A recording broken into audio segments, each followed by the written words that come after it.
Hey everybody, I just wanted to get on and do two things. One, I want to thank you all for your efforts in becoming one.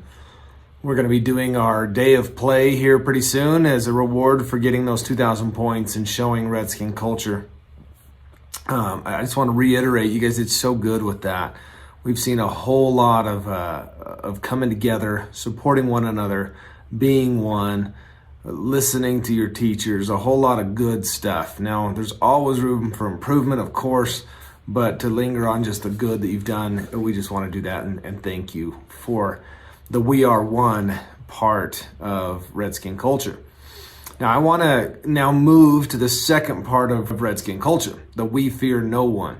I want you guys to think about the play coming up, Seven Brides, Seven Brothers. I hope you're all going to go out and audition for that.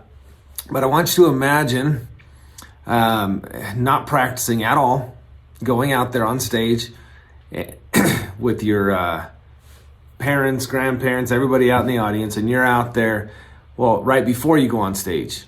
I want you to think if you would be afraid. The answer is, of course, you would be if you're not prepared. If you haven't memorized your lines, if you haven't practiced, well, of course you're going to have fear.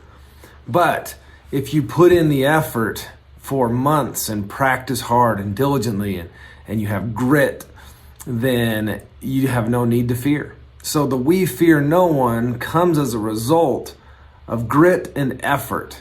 You don't need to fear your future career because you're ready for it. You don't need to fear the ACT because you've prepared for it. You don't need to fear the opposing teams in sports because you practiced hard and gave full effort. With FBLA and FFA and all these other clubs, when you go and you compete, the fear is removed as effort is given. So I'm going to show you a quick video here in a minute about someone else that talks a lot about effort. I didn't used to like Kobe Bryant, but I love him now as I've learned more about his work ethic. So the game was at 7. I was like, you know what? I'm gonna come to the Staples Center because we're playing. This is when the Lakers had Kobe and Shaq. Okay, this is like the championship Lakers. I was like, you know, I'm gonna get there at 3 o'clock, and I want to make sure I make 400 made shots before I go back into the room, and then I sit in the sauna and I get ready for the game. Who do I see? I see Kobe Bryant already working out. So once I set my foot across that line, I started working out, and so I worked out for a good hour and a half. And when I came off, after I was done, I sat down, and of course I still heard the ball bouncing. I look down, I'm like, this guy's still working out? So he was working out, like, it looks like he was in a dead sweat when I got here. And he's still going. And it's not like his moves are nonchalant, lazy. He's doing like game moves, you know? I sit there and I unlace my shoes. I'm like, I want to see how long this goes. So I sit out there and watch another 25 minutes. And he got done. I said, okay, I think I've seen enough. Go play, you know, come back, get in the sauna, get ready for the game. That game, he drops 40 on us, okay? And after the game is over, I'm like, I have to ask this guy. Like, I have to understand, like, why he works like that. Right. So after the game is over, I'm like, hey, Kobe, like, why were you in the gym for so long? He's like, because I saw you come in. and I wanted you to know that it doesn't matter how hard you work, that I'm willing to work harder than you. Wow. You inspire me to be better. Right. And it was the first time I started to see this level of competitiveness where I said, I need to start doing more. Right. Wow. But you never get better if you're not willing to put in the time. And basketball is very similar to the game of life. There's going to be ups and downs. It's not always going to be easy. There are going to be challenges. There's still going to be curveballs thrown at me. But if you put in the work and you constantly put in the work, that's the only way you're going to grow.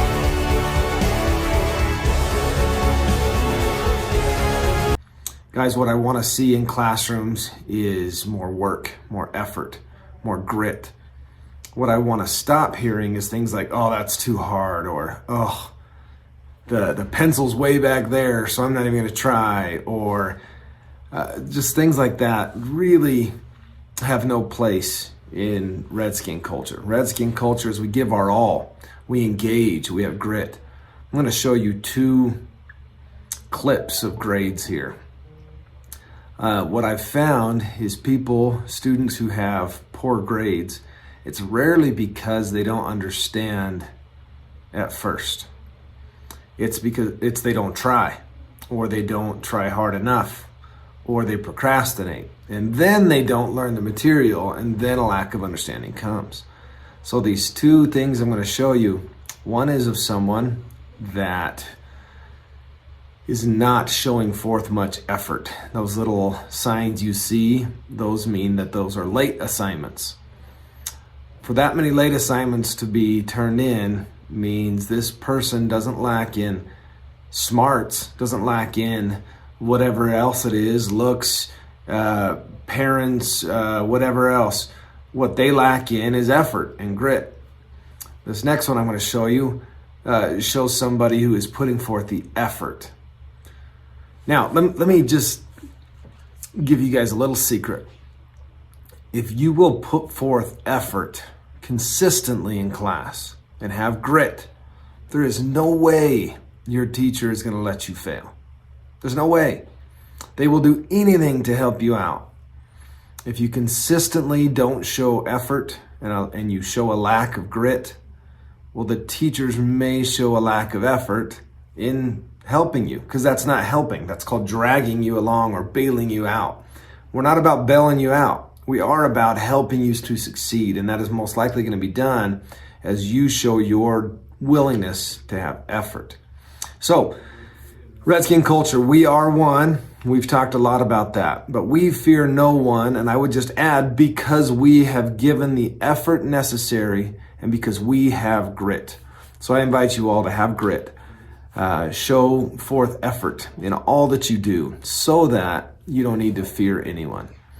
Go Redskins. Sure love you guys. Appreciate you. And let's have a good week.